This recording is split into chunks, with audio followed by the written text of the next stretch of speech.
This is all still a shock. I'm still shocked.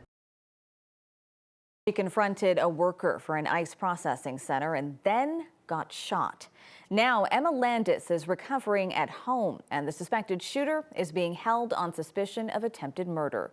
Thanks for joining us tonight. I'm Shalima Maharaj. Our Kevin Vaughn from 9 News Investigates sat down with Landis this afternoon, and Kevin, she told you that she is lucky what happened to her wasn't worse. Yeah, Shalima, while she's facing 6 to 8 weeks off her feet, she also knows her injuries could have been so much more serious. They had to numb me. They had to go in and clean the debris out, stitch it. It was Thursday night outside an Immigration and Customs Enforcement Processing Center in Aurora that gunfire rang out. It hit me right through here, so it fractured my heel. It was an exit wound, so it went straight through my foot. Emma Landis and a handful of others had gone there to protest the treatment of detainees by ICE.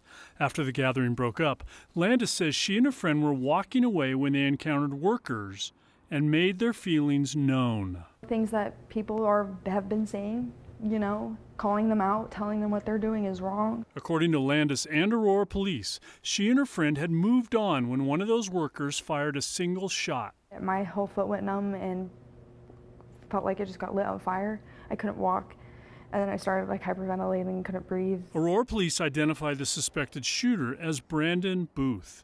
He works for Geo Group, the private company that operates the facility. Just because you called somebody a mean word doesn't mean you get to shoot them and ruin their life. I could have died. Landis said today she'd been troubled by incidents involving ICE, including the fatal shootings of Alex Preddy and Renee Good. You know, we're seeing this stuff on the news, so it's definitely a thought in my head of like, this could happen, and it's a reality that we're living through. Did I think it was going to happen to me? No. In a statement, a Geo Group spokesperson said that it had suspended Booth without pay. He remains behind bars in Adams County, held on $500,000 bail on suspicion of attempted second-degree murder and other crimes. Booth is scheduled to be in court Wednesday for the formal filing of criminal charges. Live in the studio, Kevin Vaughn, 9 News. All right, taking a look outside, this is a shot of downtown. Of course, it's another hot day here in the metro and right across the state. The temperatures hitting the 90s once again.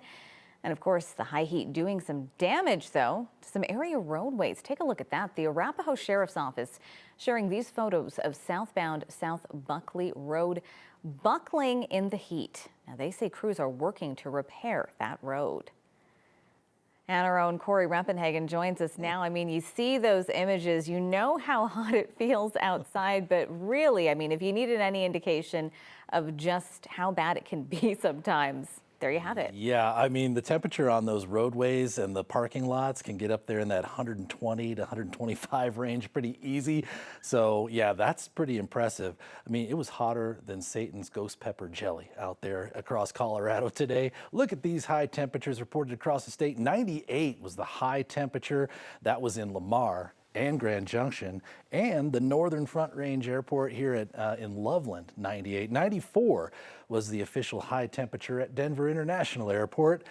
Not extreme, it's only 3 degrees above normal, but the attrition of all these 90-degree days starting to add up.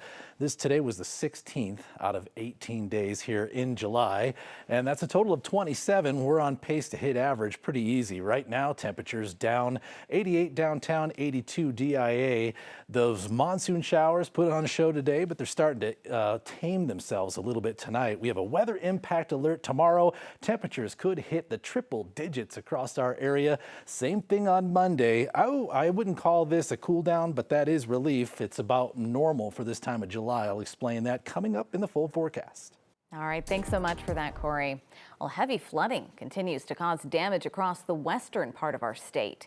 The San Miguel County Sheriff posted this photo today showing debris covering Highway 145. That's just north of Keystone Hill where this is. 1 to 2 feet of mud, large boulders, and a tree led to the closure of the highway. Now, officials also say there was a power outage and debris was seen further up the road near Norwood Hill. That section of the highway remains open, although you are being advised to drive with caution. Remains open, but again, be careful out there. Well, the seventh largest fire continues to burn tonight, and officials are issuing a plea to the public: do not fly your drones near the massive fire. In an update issued today, officials say an unauthorized drone entered the airspace where the Aspen Acres fire is being fought.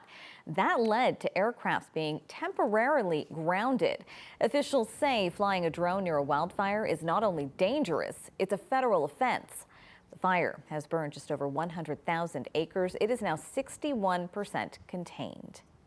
Authorities in Arapahoe County are conducting an investigation into an assisted living facility, and they are looking for potential victims to come forward.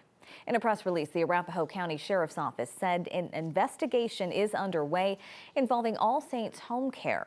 That's in the 6500 block of South Lisbon Court in Aurora. Now, the 18th Judicial District Attorney's Office is also working on the investigation. The Sheriff's Office didn't specify the nature of the investigation, but did add that several residents were relocated from the facility yesterday and are receiving care somewhere else. You know, a lot of parents are getting their kids electric rides, not realizing that some of them aren't legal on public streets or sidewalks. Retailers say that there's widespread confusion between electric bicycles and more powerful e-motos. Under Colorado law, e-bikes are limited to 750-watt motors and assist speeds of up to 28 miles per hour. More powerful models are subject to motorcycle laws. The kids will bring parents in because they want one, and you know, little do the parents know that, yeah, they are technically all being ridden illegally. Well, shop owners say doing a little research beforehand can help parents make sure that they're getting the appropriate electric mode of transportation for their kids. A popular beach in Boulder County is closed after a potentially harmful algae bloom was found in the water. Officials say the Boulder Reservoir Swim Beach will be temporarily closed out of an abundance of caution. They are also asking you to keep your dogs out of the water. Now, the city says samples have been collected and staff will continue to monitor algae bloom tests overnight. The reservoir is still open for watercrafts through the main gate, but boaters should avoid contact with the water.